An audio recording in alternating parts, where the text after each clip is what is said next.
Isang adventure ang naghihintay sa dalawang bata na Grimp at Nestrian, para makabalik muli sa Arco kung saan sila nakasakay.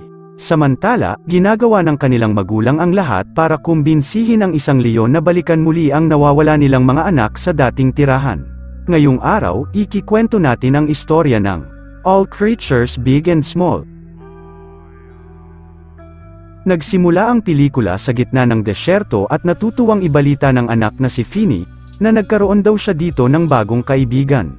Pero humingi ng paumanhin ang ama dahil aalis na daw sila sa lugar at nagalit sa kanya ang anak. Pagkatapos noon, nasunod pa rin yung tatay at nakarating na rin sila kung saan maraming hayop ang naroon kaya namangha ang bata. Pumila silang dalawa sa may likuran at nag-anunsyo ang isang flamingo na makinig kayong lahat sa hari ng mga hayop. May masama daw siyang balita at kung napapansin nyo, ang klima natin ay medyo hindi stable kaya kung tatanungin ay ano ang mangyayari sa susunod. Sumigaw ito nang dahil sa baha, sa sobrang dami ng tubig ng baha ay wawasakin nito ang anumang daraanan nito at walang ititirang survivor. Nagtanong ang isa kung ano daw yung kakaibang bangka sa likod niya. Sumagot ito na wala daw magiging survivors pero ililigtas naman tayo ng isang napakabait na tao na si Noah. Gumawa siya ng isang malaking arko, bangka na magagawa tayong isakay para makaligtas tayo sa baha, kaya natuwa naman dito ang lahat. May mga strict rules nga lang si Noah, katulad na lang na bawal daw kainin ng mga carnivores yung mga herbivores sa barko. Yun nga lang, kailangan daw ay mag-audition muna sila sa guest list na pinangungunahan ng leon. 2 ibon ang nagsabi na sila daw ay galing pa ng Australia kaya inaprubahan sila at pumirma yung mga ibon sa papel. Sumunod ay 2 tiger mula sa Siberia, nasundan din ito ng sari-sari pang mga hayop mula sa iba't ibang lugar, at ang pinakahuli ay yung tatay kanina na si Keith. Tinanong ng leon kung taga saan daw siya pero walang maisagot dito yung bida dahil lagi daw silang nagmamigrate sa maraming lugar. Hindi siya pinaniwalaan ng hurado kaya hindi inaprubahan ang kanyang pagsakay sa Arco. Nagmakaawa si Keith na kailangan daw nila siyang isama dahil isa siyang talentado na home builder. Pagkatapos ay ininsulto rin yung flamingo sa harapan niya. Hindi natuwa sa kanya ang lahat at nagalit din, kaya naglabas ng asul na hangin yung bida sa sobrang nervyos nito sa sitwasyon, sabay ng pagtakas niya. Sinalubong siya ng anak sa labas at tinanong kung anong nangyari. Nagsinungaling si Keith na natanggap daw sila at natutuwang malaman ito ng anak na makakasakay daw sila sa Arco. Pagsapit ng hapon, gumawa ng panibagong bahay yung bida at nagmungkahi na pwede naman silang manirahan dito at manatili. Nadismaya naman si Finny dahil napagtanto nito na hindi talaga sila makakasakay ng bangka at umamin naman kaagad ang ama. Sa desperado na pasayahin ang anak, ipinangako nito na gagawin niya ang lahat para makasama daw sila sa barko. Lumipas ang maraming oras at nagsisipuntahan na ang lahat sa sasakyan. Nanguna dito ang 2 zebra na inaprubahan naman ng unggoy na makapasok, pagkatapos ay sinabi ng flamingo kung saang silid sila pupunta. May mga paniki naman ang sumingit sa linya at nagsabi na VIP ang mga ito sa may listahan. Hindi naniwala ang gorilla kaya binalaan ang mga ito na umalis na lang sila kung ayaw nilang masaktan. Habang hinahanap ang kanilang silid, napakaraming animals na pala ang naririto habang inaanunsyo na mananatili sila sa barko sa loob ng 40 days at 40 nights. Pagkapasok nila ng kwarto nagpatuloy ang kanilang pag-aaway habang sinundan naman ni Finny si Leia sa labas. Ilang sandali, sinabi nung batang Grimp na gusto nitong makita sa personal yung baha, pero nakita sila ng gorilla kaya pinagalitan sila nito sabay hinabol din. Nagtago sila sa likod ng kahon pero sinurpresa sila ng unggoy kaya tumakbo sila ng mabilis papalayo. Ilang sandali ay na-corner din ang mga ito kaya nagdesisyon si Leia na lumaban pabalik. Nakakapagtaka naman na natakot yung malaking gorilla kaya tumakas agad siya, at nung lumingon yung 2 bata, nakikita nila na mabilis nang dumarating yung maraming buhos ng baha. Sinabi ni Finny na wala naman sila sa Arco, at nung natatangay na yun palayo, nagmadali yung 2 na lumundag sa mga kahoy habang sinusubukan na sumigaw ng saklolo. Ilang sandali, bumabalik pagkatapos yung bangka, pero walang nagawa yung mga bata para makasakay ulit dito. Sumunod ay gumuho yung estante na kinatatayuan nila at sorpresa namang may sumagip sa kanilang 2.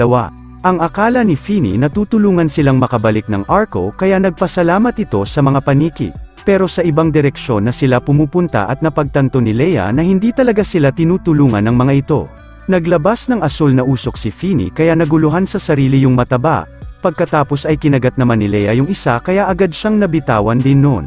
Ligtas silang bumagsak sa mga halaman, pero nagmamadaling sumisigaw si Finny para sa kanyang ama. Natatakot yung bata na maabutan na daw sila ng baha na ito, pero sinabi sa kanya nung isa na maghahanap na lang siya ng ibang mapupwestuhan.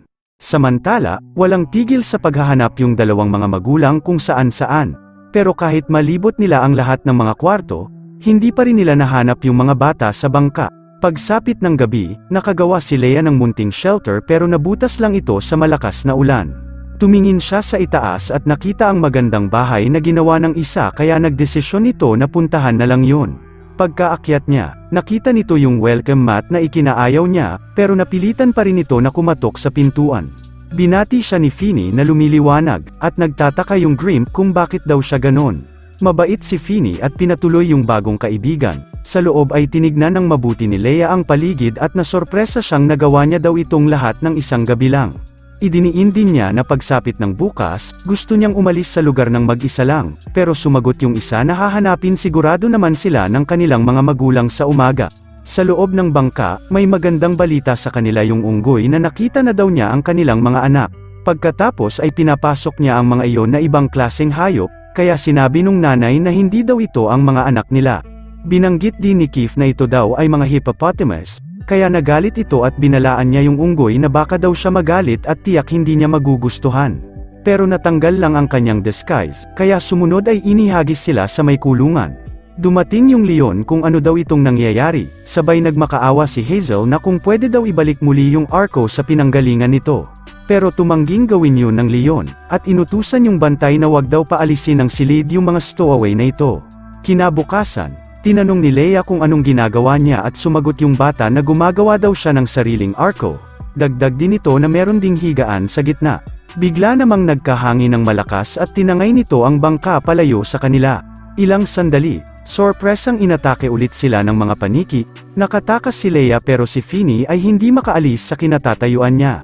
Bumalik ulit yung babae para iligtas ito, na siyang pagbunggo ng dalawang kalaban sa isa't isa. Sumunod ay tumalon ang dalawa sa animoy parang itim na bato, at nung susugurin ulit sila ng mga kaaway, biglang humatsying ito at tumalsik ang mga paniki sa himpapawid. Natakot din itong malaking hayop nang makita yung tubig na nakaabot na pala sa itaas ng bundok kaya sumama sa kanya yung mga bata. Sumunod ay nagpakilala yung tagapagligtas nila bilang si OBC, at nagpakita rin sa kanila ang kakaibang slug na si Staypot. Nagsabi ang mga ito na tinanggihan daw silang makapasok ng arko ng flamingo dahil sa kakaiba nilang itsura, kaya nagmungkahi si Finny na kung gusto na lang daw nilang sumama sa kanila. Masayang pumayag yung isa pero saan naman daw sila pupunta naman. Napansin nung bata yung pinakamataas na bundok kung saan mas ligtas daw sila sa baha. Samantala, galit na sinisira nung nanay yung sahig pero pinigilan siya dahil nasa dagat na daw sila ngayon. May plano naman si Keith, ano kaya kung pakikiusapan nila yung gwardya na kausapin yung kapitan. Pagkatapos ay mahinahon nilang sabihan ulit yon na bumalik ulit sa Pampang, para makita na muli ang naghihintay nilang mga anak. Kinontra naman yun nung Grimp dahil ayaw nga nilang makinig sa atin, pero buti na lang meron siyang mas mabisang plano. Kakalabanin niya ang sinumang humarang sa kanya, pagkatapos ay bubugbugin din niya yung kapitan. Yun nga lang, ang tanong ay kung paano sila makakatakas ng kwarto.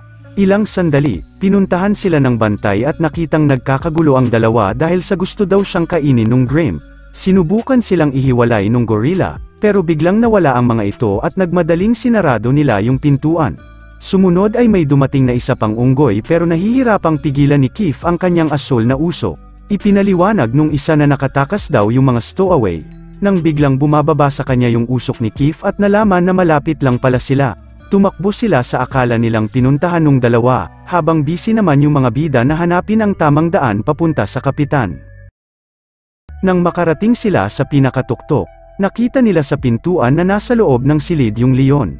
Kahit ayaw nung Grimp, pumasok pa rin siya sa loob at nakiusap ulit sa kapitan tungkol sa kanilang problema. Binanggit muli niya ang nawawala nitong anak pero matigas yung ulo ng leon at tumangging gawin pa rin yun. At dahil sa nagugutom na rin ito, nagdesisyon na kainin na lang daw yung bida pero buti na lang ay niligtas siya nung kasama niyang Grimp. Ginamit rin nila itong pagkakataon para kontrolin yung arko at balikan muli ang kanilang mga anak. Balik sa mga bata, nakaabot sila sa isang tulay na yari sa mga bato. Pero nagmungkahi si OBC na magpahinga na muna sila kahit saglit. Nagalit si Leia dahil wala na daw silang panahon para magpahinga. Sabay itinuro niya yung baha na ngayon ay nasa likod na lang pala nila at patuloy pa ring kumakalat. Matapang na tinatawid ng Grimp ang marupok na tulay habang naghihintay sa ilalim yung mga paniki. At nang nagdadalawang isip na itong tumawid, nasa likod na pala niya yung lahat kaya pare-parehas silang nahulog sa tulay. Bumagsak yung mga bato sa mga naghihintay na mga paniki, pero ang bahay na ginawa ng bida ay naging layag na siyang nagpalipad kay OBC. Masaya nilang tinatawid yung bangin, at napansin ni Feeny na nasa likuran pala nakakapit si Leia. Ginawa ng bida na paliparin pataas sila sa ere, at nung malapit na nilang marating yung tuktok ng bundok, bigla namang nasira yung pakpak kaya diretso silang nahuhulog ngayon. Malambot si OBC, at ligtas naman silang nakalapag sa may lupa. Swerte namang may daanan na pala papunta sa itaas ng bundok, pero tumangging sumama na sa kanila si Leia at nagsabing aalis na daw siya sa grupo. Sila Kif naman ay busy sa pagmaneho ng Arco, pero di nila inaasahan ang pagdating ng isang bantay. Pumasok yung gorilla at ini-report nito na nakatakas daw yung mga stowaway. Kaya nagalit yung puppet na kapitan sabay inutos nito na hulihin ang mga iyon kahit anong mangyari. Balik kay Leia, nagpatuloy siyang mag-isa lang sa daan, pero bigla namang gumuho yung lupa na kinatatayuan niya. Buti na lang ay nailigtas kaagad siya ni OBC gamit ang kanyang mahabang dila. Sumunod ay humingi ng tawad ito sa lahat ng kanyang sinabi kanina, at umamin si OBC na ideya daw ni Feeny ang sundan na lang ikaw. Nabuo muli ang buong grupo at sama-sama na ulit silang nagpatuloy sa paglalakbay. Nakarating sila sa loob ng kuweba na sobrang dilim, pero ilang sandali ay lumiwanag ito dahil sa liwanag na taglay ni Feeny. Nanguna yung bata sa grupo, pero ilang sandali lang ay mukhang napapagod na daw si OBC. Nagdesisyon yung mga bida na magpahinga muna at gumawa si Feeny na parang campfire sa gitna nila. Sumunod ay gumawa rin yung bata ng hamak para kay Leia, gumawa rin siya ng isa pa sa malaki niyang kaibigan para ito makatulog. Kinabukasan, napansin ni Feeny na maraming tulo yung kisame. Pagkatapos nakita naman niya ang maraming buhos ng tubig sa di kalayuan kaya sumigaw ito. Naalerto ang lahat sa pangyayari kaya nagmadali silang tumakas sa ibang lagusan. Pero bumalik din silang lahat palayo doon, at nasundan ito ng mas marami pang tubig baha. Ang problema, hindi na makatawid sa kabila si OBC, kaya nag-isip ng paraan itong si Leia at kinagat sa likod yung malaking kaibigan. Napalundag ito sa sobrang sakit, at matagumpay namang nakalagpas ito sa nakaharang na bato. Ilang sandali, naabutan pa rin sila ng umaagos na tubig at natangay ang grupo dito sabay nagpadulas sa mahabang lagusan ng kuweba. Kaya ang nagpatuloy na lang ay yung dalawang bata sa pinakatuktok, at napagtanto nila na nauubusan na sila ng oras dahil sa tumataas na tubig sa paligid. Nasundan pa ito ng malakas na pag-agos ng baha sa may itaas, kaya nagmadali yung dalawa na umakyat pa lalo ng bundok. Sa dulo nito ay napatigil sila kasabay ng paghiwalay nito sa mismong lupa. Hindi naman nila inaasahan na lumulutang pala ito sa tubig kaya natuwa ng saglit si Feeny. Pero ang problema ay kung ano ang susunod na gagawin nila. Nadagdagan pa lalo ang swerte nila nang makita sa malayo na lumalapit yung Arco sa kanilang direksyon. Pero hindi naman sila makita ng mga magulang mula sa bangka, kaya nagmungkahi si Feeny na takutin daw ni Leia siya. Pagkatapos noon, napansin nung ama agad ang asul na usok na ginawa ni Feeny, kaya nagmadali itong puntahan agad ito. Sorpresa namang nagising na ngayon yung leon at pinagalitan yung dalawa sa pagsigaw niya. Umatake yung nanay para hindi sila pigilan iligtas yung kanilang mga anak. Nakakapagtakang walang kalaban laban sa Grimp itong malaking kapitan, sumunod ay nagsayaw na lang sila sa ilalim ng spotlight. Sa huli, nag-agawa na sila sa pagmaneho ng sasakyan pero ayaw bitawan ng mga ito ang manibela. Naglabas ng asul na usok itong si Kif at dahil dito, nawalan kaagad ng malay yung leon. Nasagasaan naman yung yelo na pinapatungan ng mga bata, nakatalon si Feeny ng ligtas pero si Leia ay walang kontrol na nahuhulog sa may yebe. Naisip ni Feeny na balikan ito kaya tumalon ulit siya sa yebe at tinulungan ang kaibigan. Sa kasamaang palad, nahulog si Feeny sa dagat at nung malaman ito ng ama, kaagad naman itong tumalon sa tubig. Ilang sandali, hinahabol na si Feeny ng dalawang paniki sa ilalim ng tubig, at nung maabutan na nila yung bata, isa pala itong refleksyon kaya bumunggo sila sa may kristal. Nagpatuloy ang habulan nila hanggang makarating sila sa labas, sorpresa namang dumating si OBC at tinalo yung mga kalaban. Natuwa si Feeny na makita silang muli, at sinabi ni OBC na nalaman niya na isa pala siyang balyena. Natapos ang pelikula na nagpakilala yung mga bagong kaibigan sa lahat, at malugod silang sinamahan pabalik sa may Arco. Nagpasalamat din si Hazel sa kabayanihang ginawa ng bata para sa kanyang anak, at masayang nagkasama muli ang buong pamilya. Mag-subscribe para makapanood ng mga video na katulad nito. Hanggang sa muli kaibigan.